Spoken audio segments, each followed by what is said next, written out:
주의 법을 사랑하는 자에게는 큰 평안이 있으니 그들에게 장애물이 없으리이다. 아멘. 주의 법을 사랑하는 자, 주의 말씀을 읽고 묵상하는 자, 그 말씀을 따라 나아가고 멈춰서는 자, 그 말씀을 기준으로 삼는 자에게는 큰 평안이 있다고 약속하십니다. 그리고 그의 걸음에는 장애물이 없을 거다라고 말씀하셔요. 바라기는 우리의 삶이 그와 같은 삶이 되어지길 주님으로 축복합니다. 아마 사순절 기간이어서 더 주의 말씀을 가까이 두고 읽고 묵상하시는 분들이 많으신 줄 압니다. 비전 통독을 통해서도 한 170여 분이 매일매일 그 진도에 따라 성경을 읽어가고 계시고, 또 개인의 계획을 따라서 또 읽어가는 분들도 많이 계신 줄 압니다. 그런데 그 말씀을 가까이 하고 읽는 그 노력이, 그 애씀이 이 사순절 어느 한 시기에만 있는 것이 아니라 우리 인생의 모든 시간 가운데 있는 특징이 됐으면 좋겠습니다. 그런 이들에게 하나님께서 큰 평안을 약속하시고 또 그 인생에 장애물이 없음을 축복하고 계십니다. 이 말씀이 우리 삶의 현실이 되는 한 분 한 분 모두가 되시기를 주님으로 축복합니다. 여러분, 전도를 할 때 종종 듣는 말이 있습니다. 혹 우리 중에도 예수님을 믿기 전에 이런 생각을 잠시 했던 분도 계실 수도 있습니다. 보통 전도를 하다 보면 낯선 사람에게서 교회에 대해서, 예수님에 대해서 전하면 그래도 인품이 좀 좋으신 분들은 이렇게 정중하게 거절하시죠. 좀 있다가 내가 가겠노라고, 또는 지금은 바쁘니까 은퇴하면 가겠노라고, 내가 좀 더 늙으면 그때 가겠노라고 말씀을 하십니다. 그 이야기 안에는 좀 더 내가 내 인생 좀 즐기다가 그때 가서 보고 그때 한번 교회 가주겠다라는 말일 겁니다. 또 그리고 교회에 다니지만 아직 그 예수님의 십자가를 깊이 경험하지 못한 분들 안에는 이런 생각도 은근히 있는 것 같습니다. 예수님이 십자가에 달려 죽으실 때 만났던 강도, 그 둘 중에 하나는 그 죽음의 순간에 주님을 만나고 믿어 구원을 받습니다. 그것을 두고 그럼 나도 그때 가서 믿으면 되지 않나, 내 한평생 한번 내 뜻대로 한번 살아보고 마지막 죽기 전에 주님 믿고 천국 가면 되는 거 아닌가라고 생각하는 분이 혹 있을지 모르겠습니다. 또 병원에 가면 크고 작은 질병으로 누워 계신 분들이 계시는데 그 마지막 임종을 앞에 두고 복음을 전할 때가 있습니다. 성도님 또는 누구누구 어머님, 아버님, 지금이라도 예수님을 영접하시면 구원 받습니다. 지금이라도 그 주님의 사랑을 받아들이시면 천국에 가실 수 있습니다라고 전합니다.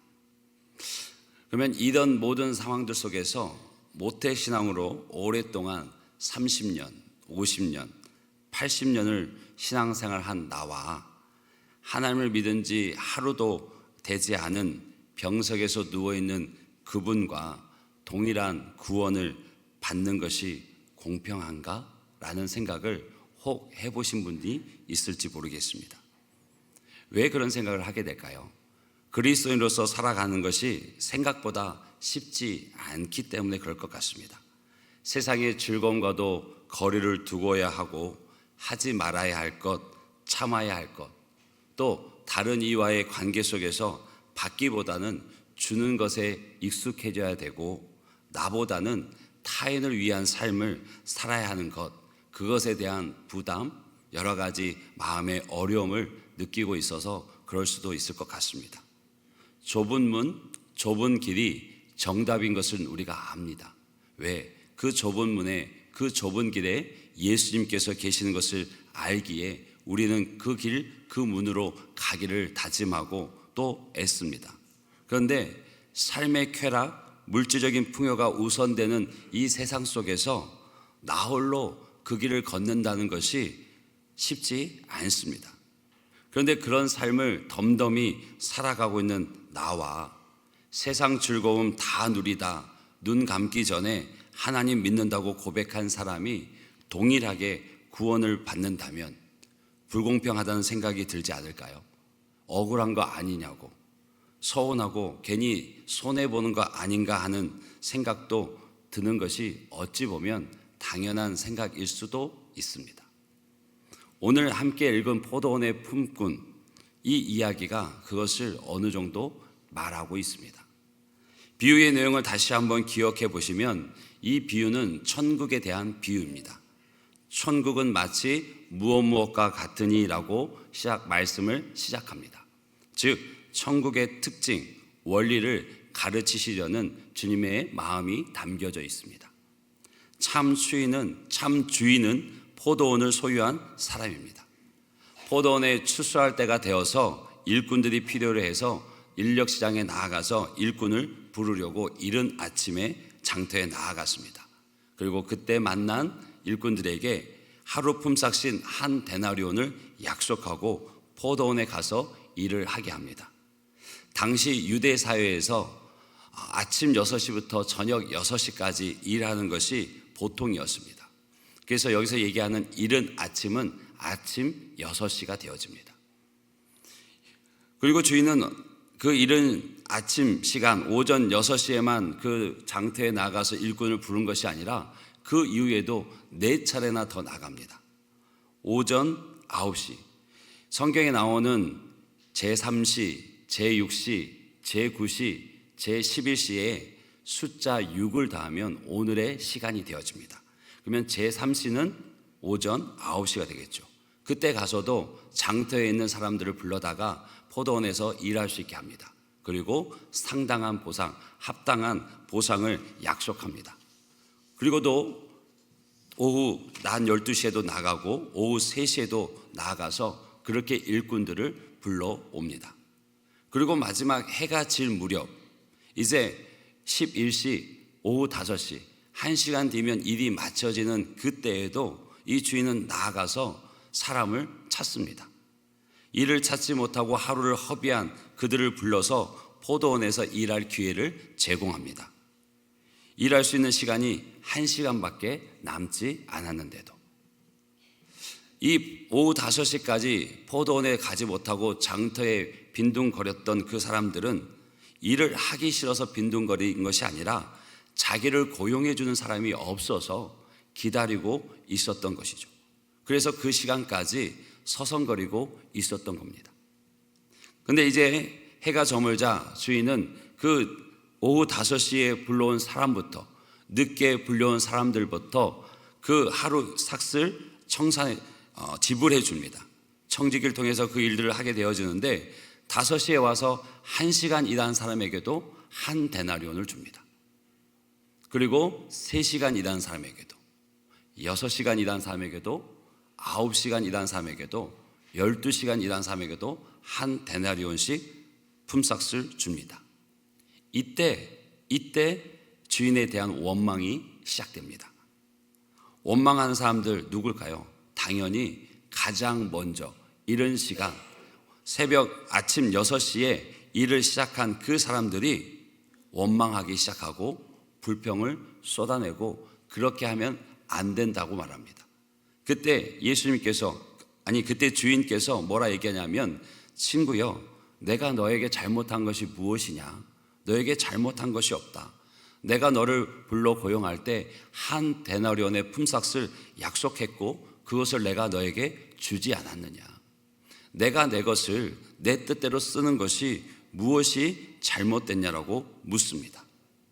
내 것을 가지고 내 뜻대로 하는 것뿐이요, 또 나의 선함을 네가 그 일로 인해서 악하게 보는 것이 무슨 연유 때문이냐라고 오히려 대묻습니다. 왜 이런 상황이 일어났을까요?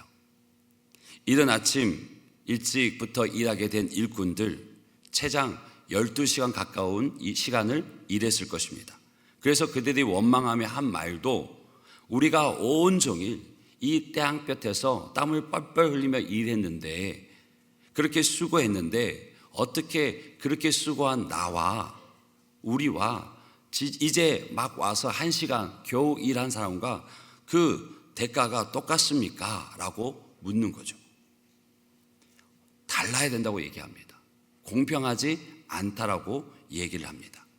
일한 것만큼 보상해 달라고 얘기를 합니다. 얼핏 들으면 일찍 온 사람들의 이야기가 또 그들의 시기와 원망이 당연한 것 같기도 합니다. 그런데 조금만 더 깊이 생각하면 그들의 태도는 당연한 것으로 여겨질 수 없습니다. 그 이유는 먼저 그들이 고용되어질 때 주인은 약속했습니다. 하루 품삯 한 데나리온을 주기로. 그리고 주인은 그것을 이행했고 그들에게는 그 한 데나리온이 손에 쥐어져 있었습니다. 이 한 데나리온은 그때 당시 로마 군대 소속 군인들이 하루 일당으로 받은 금액입니다. 꽤 넉넉한 하루 임금입니다. 올해 최저 생계비가 최저 수당이 1시간에 1030원이더라고요. 그러면 8시간 일하면 오늘날 같은 경우는 8만 원이 조금 넘는 돈이겠죠. 그러면 거기에 더 플러스해서 더 많은 금액, 그것이 15만 원이 될지 20만 원이 될지는 알 수 없지만 더 많은 금액, 넉넉한 금액을 주기로 약속했고 그것을 받았습니다. 그런데 그렇게 받고 나서 그들은 다른 이도 동일하게 받는 것에 대해서 마음이 불편해지기 시작합니다. 그러면서 늦게 온 사람부터 한 데나리온씩 받으니까 그러면 가장 오래 일한 나는 더 많이 받겠구나, 더 많이 보상을 받겠구나 하는 생각과 기대가 있게 되어졌는데 약속한 대로 한 데나리온을 받으니까 집주인을 원망하고 계속해서 그 불만을 표출하게 된 것입니다. 여러분, 품꾼을 쓰는 주인이 누구에게 얼마를 주느냐는 누구의 뜻에 달렸습니까? 주인의 뜻에 달려 있습니다. 그러면 주인은 잘못이 없는 거죠. 그런데도 지금 먼저 온 이들은 주인의 선함을, 그 주인의 뜻을 악하다라고 말하고 있습니다. 왜 그런가요? 단지 자신의 생각, 자신의 기대와 다르기 때문에 그 모든 상황에서 불편함을 토로하고 원망하게 되는 것입니다. 그런데 실상 오늘 본문에 나오는 사람들은 하루 일해서 하루 먹고 사는 품꾼들입니다. 그들이 하루 일을 공치면 그와 그의 가족은 하루를 어렵게 견뎌야만 합니다. 하루는 그렇게 견디다 치더라도 그래서 내일은 일이 있겠지라고 스스로 기대를 품어보지만 내일 일이 있을지 없을지는 아무도 모릅니다. 보장할 수 없습니다. 그래서 그들이 이른 시간에 나와서 일자리를 찾기를 기다리고 있었던 것입니다. 저도 대학 시절에 좀 생활비나 학비를 보태기 위해서 일했던 기억이 있습니다. 그때 당시는 오늘날 같이 이렇게 막 배달 서비스가 많아서 일할 자리가 그렇게 많진 않았고요. 공단을 찾아 들어가면 공장에 야간 근무가 필요한 경우가 종종 있었습니다. 정직원들이 또 야간 일을 하는 분들이 개인적인 사정이나 뭐가 있어서 빈 자리가 나면 그 자리를 알바생들이 채우는 거였습니다. 저녁 8시부터 다음날 아침 8시까지. 그러니 낮에는 학교 수업이나 공부하고 나서 충분히 갈 수 있고 일할 수 있는 시간이어서 그렇게 갔던 적이 있습니다. 그러면 그 공장에 가면 경비실 옆에 이렇게 대기하는 장소가 있습니다. 한 6시 반부터 7시부터 가서 기다리면 한 사람, 두 사람, 많을 때는 한 10여 명도 오고 그렇게 기다립니다. 그래서 한 일하기 10분 전쯤 공장에 잠바를 입고 있는 분이 나오셔서 불러갑니다. 그래서 좀 상황이 좋으면 다 들어갈 때도 있고요. 안 좋을 때는 한 사람, 두 사람 갈 때도 있습니다. 거기서도 경력직이 우대받습니다. 단순 작업이지만 처음 가면 잘 기회가 주어지지 않습니다. 그래도 같은 단순한 일이지만 해본 사람이 더 능숙하니까 또 얼굴이 아는 사람을 먼저 픽해 갑니다. 그러다가 어쩌다 이제 정말 일자리가 많고 손이 필요할 때는 경력 있냐 없냐 상관없이 데리고 가서 씁니다. 그러면 6시 반, 7시, 8시부터 일하지만 하루 일한다 생각하고 저녁을 좀 일찍 먹고 든든히 먹고 가서 기다립니다. 어떨까요? 기다리는 내내 좀 일자리가 왔으면 좋겠다. 그 일 끝나고 좀 이렇게, 그때는 바로바로 줬었거든요, 봉투에. 그러길 원하고 있죠. 그런데 공치는 날이 더 많았습니다. 일 공치고 돌아오는 걸음은 어땠을까요? 이미 해는 지고 걸어오는 가깝지 않은 거리니까 차를 버스를 타고 오는 그 마음은 지금 생각해도 좀 씁쓸하고 섭섭하고 나도 잘할 수 있는데 약간 이런 여러 가지 생각들이 있죠. 그런데 그때 저의 상황과는 지금 이 성경에 나오는 품삯을 가지고 살아가는 품꾼들하고는 비교할 수가 없겠죠. 그 하루의 일이 자신뿐 아니라 자신의 가족의 생계와도 관련된 일이니까요. 그런데 그들은 이른 아침에 그렇게 기대하며 또는 초조하게 기다렸다가 일을 받았습니다. 일할 기회를 얻었어요. 이것은 은혜죠. 큰 기쁨의 일입니다. 그런데 이들은 이것을 잊어버렸습니다. 주인에게 받은 은혜를 잊어버린 것이죠. 이른 아침부터 주인의 눈에 띄어서 일을 구한 사람들은 진짜 기뻤을 것입니다. 왜? 일을 구했기 때문에. 그리고 오전 9시, 12시, 오후 3시, 5시에도 장터의 일꾼들이 서성거리고 있었다는 것은 공급이 수요보다 많았다는 얘기죠. 그러니 아침 인력시장에 일찍 나와서 일자리를 얻었다는 것은 큰 행복이 되어집니다. 하루의 품삯을 받아서 저녁거리를 사들고 가는 그 기쁨 속에서 고된 노동도 버틸 수 있었을 것입니다. 그런데 품삯을 받는 순간 나보다 일을 덜한 사람이 나와 같은 보수를 받는 것 때문에 마음이 상하고 불편하고 이것은 잘못됐다고 원망합니다. 그 순간에 지금까지 주인에게 받은 은혜, 일하는 기쁨, 그리고 품삯을 받아서 사랑하는 가족들이 기다리는 집으로 가서 함께 나눌 감사와 행복조차도 일순간에 다 잃어버립니다. 주인의 은혜를 망각했기 때문에 그렇습니다. 조금만 더 생각해 볼까요? 주인이 계속해서 장터에 나가서 품꾼들을 데려온 것은 이미 포도원에서 일하고 있는 품꾼들에게도 은혜입니다. 배려입니다. 그리고 일자리를 하루 종일 구하지 못하다 일자리를 얻은 이들에게는 당연히 큰 은혜고 큰 기쁨이 되겠죠. 왜 먼저 일하는 사람들에게 은혜가 될까요? 아침 6시부터 온종일 수고하는 그 일꾼들을 보는 주인이 그 이후에 하루에 4차례나 나아가서 인력시장에서 일꾼들을 충원해 줍니다. 그러면 아침에 일한 사람들의 그 일손이 덜어지겠죠.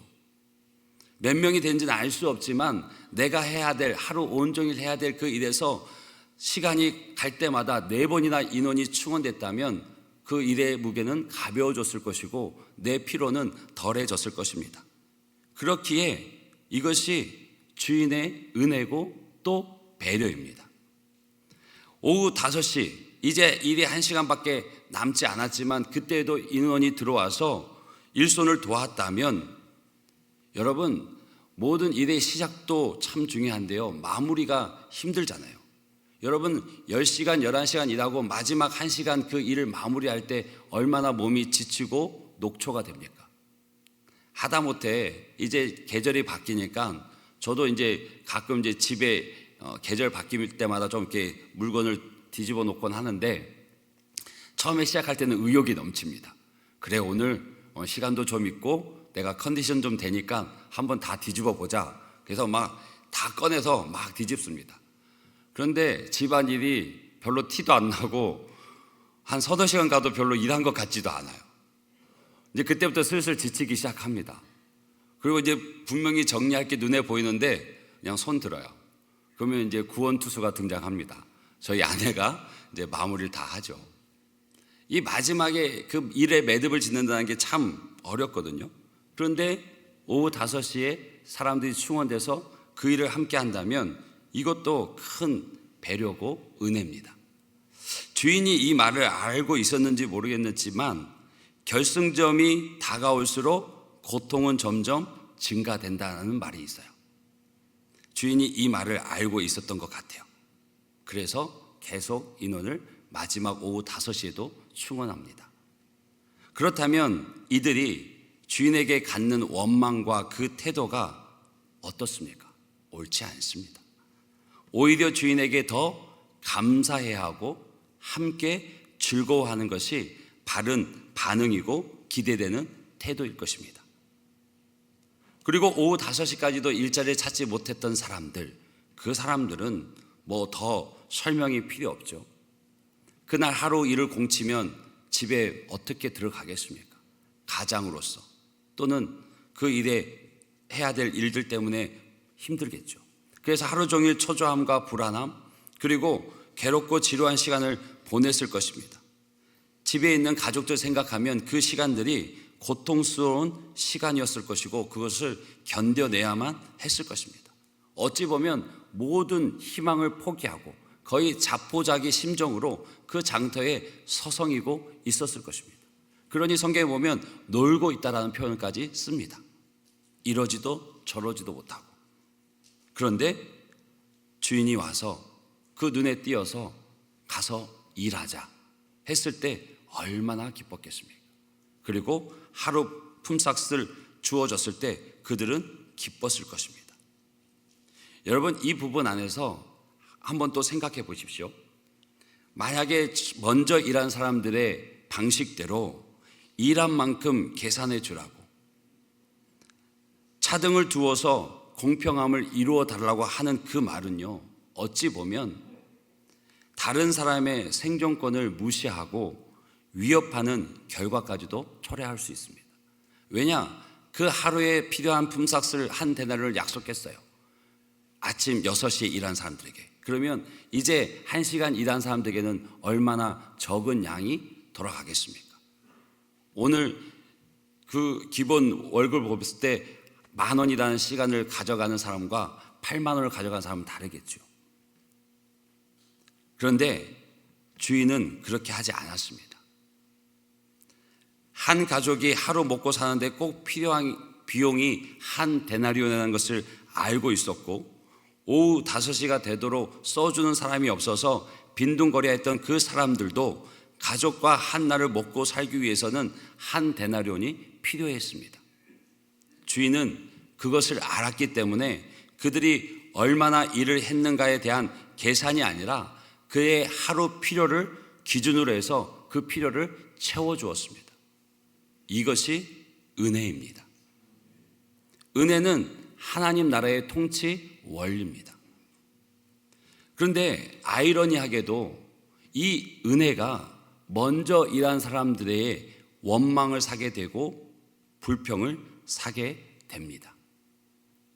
여러분 생각해 보세요. 먼저 온 이들도 그 한 데나리온에 약속받은 그 삶도 먼저는 주인의 눈에 띄어지고 부름을 받아서 일할 수 있었기 때문에 그 은혜가 있었기 때문에 가능한 것이었습니다. 포도원에서 가서 일하겠다는 것은 품꾼의 결정으로 되어지는 일이 아니죠. 그 품꾼을 불러주는 주인의 의지, 거기에 속한 것입니다. 그러니 이미 포도원 안에서 일하고 있다는 것은 그 주인의 의지, 주인의 호의를 받은 것이고 이것은 이미 은혜를 받은 것이고 그 안에서 하루를 열심히 일하고 그에 합당한 보상을 받은 것입니다. 그런데 먼저 일한 사람들이 이것을 놓치고 있는 것이죠. 늦게 온 사람들은 자신들의 행위와는 별도로 풍성한 은혜가 부어졌습니다. 그러면 이 상황을 보고 있을 때 어떻게 해야 됩니까? 모두가 은혜임을 깨닫고 감사해야 되는 거죠. 그 상황 속에서 나는 일찍이 고민 없이 일찍이 선택되어져서 일할 수 있는 기쁨이 그리고 그 속에서 합당한 보상을 받은 것에 은혜가 있어야 되고 늦게 온 사람은 늦게 온 대로 그 기쁨을 감사를 가지고 있어야 됩니다. 그런데 그 부름 받은 것에 대한 은혜를 놓쳐버리면 우리도 먼저 온 품꾼의 그 원망에서 벗어날 길이 없습니다. 먼저 내게 베풀어 주신 하나님의 은혜를 잊어버리면 다른 사람에게 은혜가 베풀어지는 것조차도 화를 내게 되는 것이 우리 연약한 모습입니다. 주님이 오늘 그것을 말씀하고 계셔요. 그런데 다른 이에게 주어지는 은혜의 크기를 내가 결정할 수가 없습니다. 하나님의 전적인 은혜의 결정이거든요. 그런데 그것이 잘못됐다고 말하는 참 이상한 풍경을 만들어낼 수 있는 것도 우리라고 오늘 본문은 말하고 있습니다. 여러분, 오늘 비유는 천국에 대한 비유입니다. 천국은 자격 있는 자에게 주어지는 보상도 아니고요, 그 삶에 어떤 사역이나 봉사나 헌신을 공로를 세워서 얻게 되는 상급도 아닙니다. 모든 믿는 자에게 똑같이 풍성하게 부어지는 은혜로운 선물이 천국이고 영생입니다. 에베소서 2장 8절 9절 보면 너희는 그 은혜에 의하여 믿음으로 말미암아 구원을 받았으니 이것은 너희에게서 난 것이 아니요 무엇이라고요? 하나님의 선물이라. 행위에서 난 것이 아니니 이는 누구든지 자랑하지 못하게 함이라. 아멘이시죠? 아멘입니다. 우리에게 준 구원, 우리에게 주어진 영원한 생명, 이터널 라이프는 하나님이 주신 선물입니다. 천국, 그 영생은 수고에 대한 보상이 아니고 선물입니다.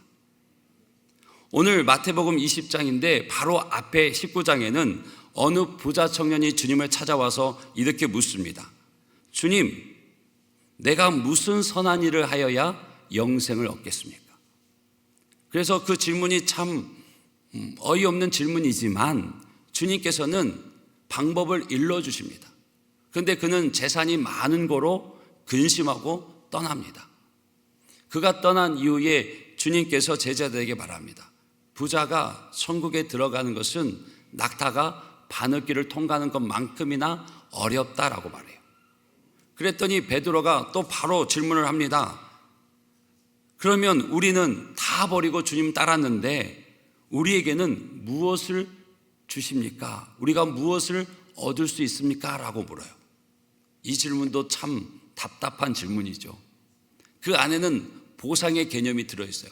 우리가 이만큼 했으니, 주를 위해서 다 버렸으니 우리에게는 이만큼 주어지겠죠? 라는 말이 담겨져 있는 것입니다.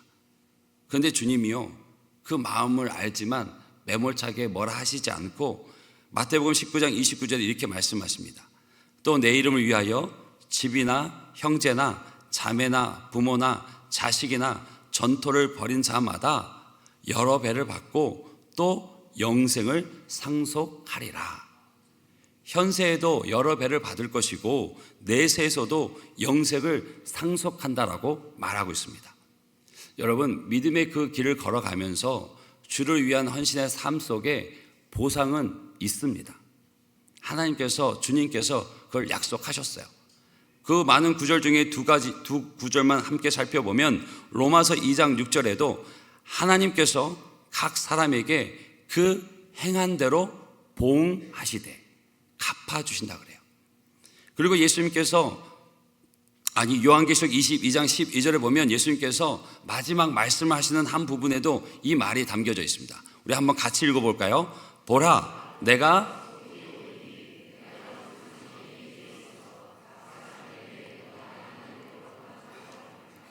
아멘.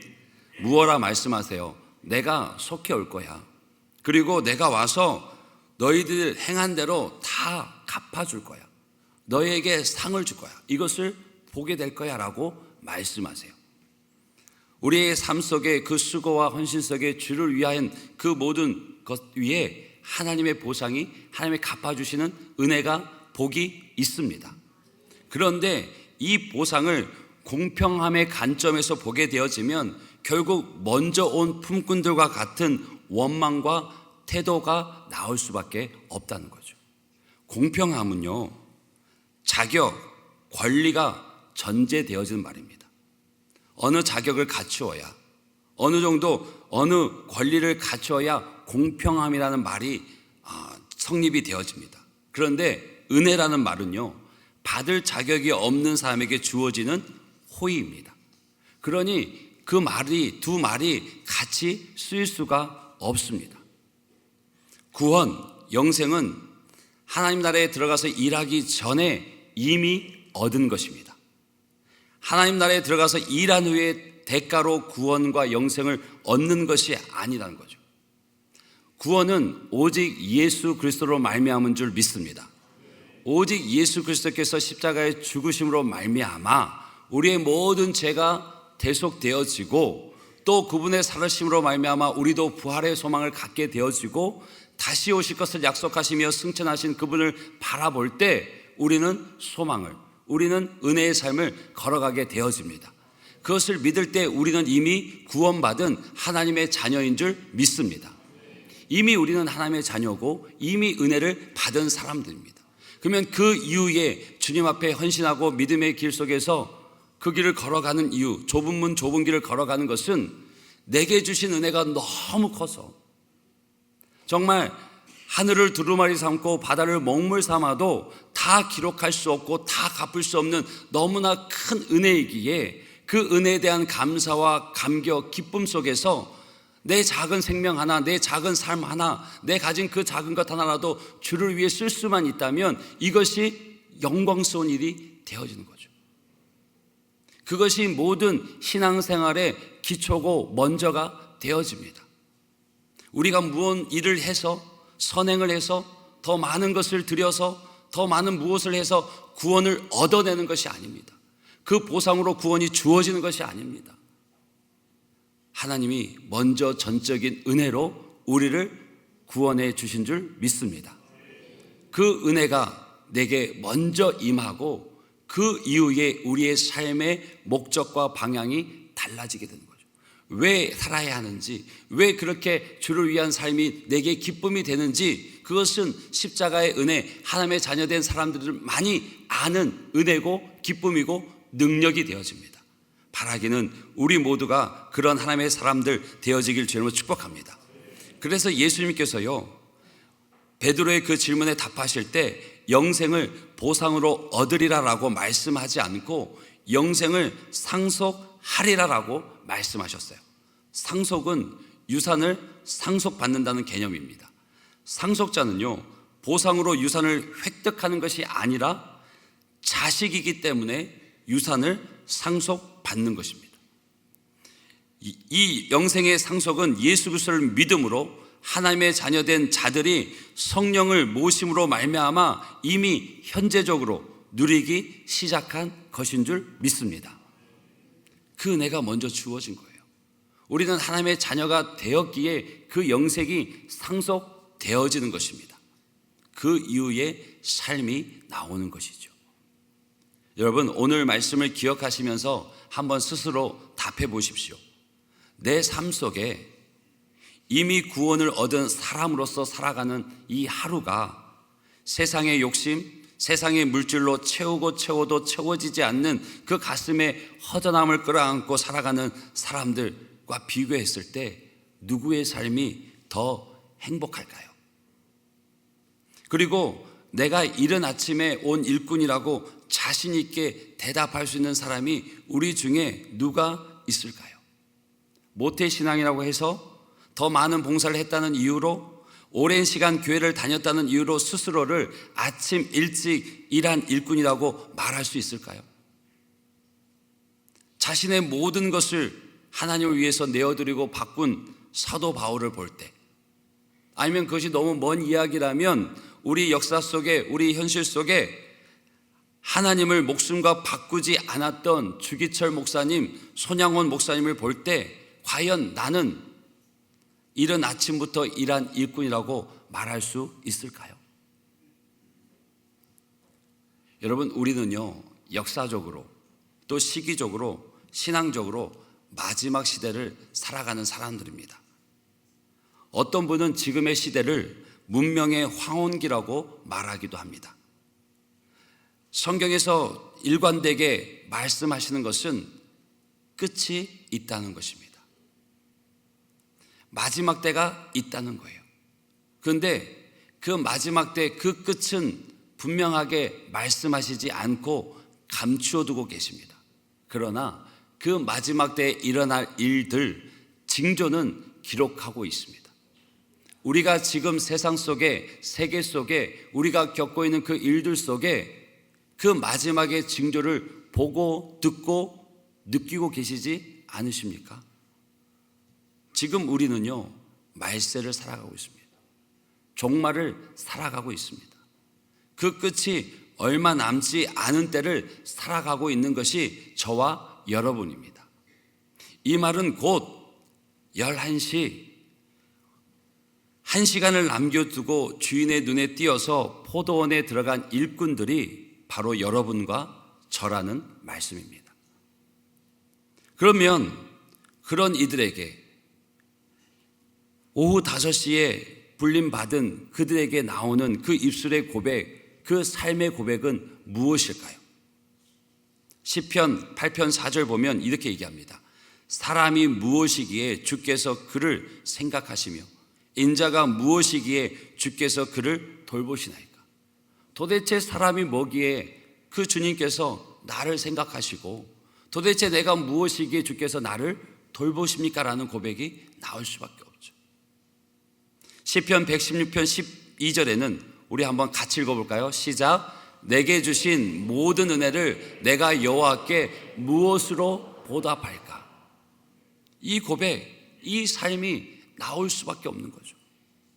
하루 온종일 이를 공탕 쳐서 집을 어떻게 들어가나 가지도 들어오지도 못하는 그 상황 속에서 초조하고 불안하게 기다렸던, 그리고 그 소망조차도 끊어져서 이젠 자포자기 심정으로 그곳에 빈둥대던 그가 꿈에도 생각하지 못했던 주인을 통해서 불림을 받게 되어지고 그 1시간 일하게 되어지면서 하루를 살 한 데나리온을 받았다면 그의 고백은 무엇이겠습니까?